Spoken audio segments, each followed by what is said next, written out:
नमस्कार। आज नवेम्बर मास 19 तारिख मंगलवार। आज सुविचार कौन सी झील खराब बहु हेबार स्वप्न नहीं शाशु घर को जाई न थाए ताकू परिवर्तन कर दिए से घर सदस्य ओ परिवेश। यही दुनिया रे अजणा होई रहिबा ठीक कहीं ना लोके आगे निजर करिनेबे तापरे दुख देई चली जिवे। जो मैंने गढ़िबार क्षमता रखती से माने निजे केबे भांगी पड़ती नहीं। सबुथर से माने किछि ना किछि शिखती एवं आगकू बढ़ती।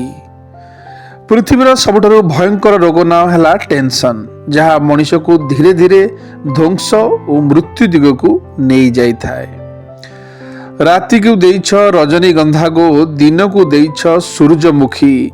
जहा पाई जहा ताहा तो देइछ, कारण तो नहीं हेबाकू दुखी।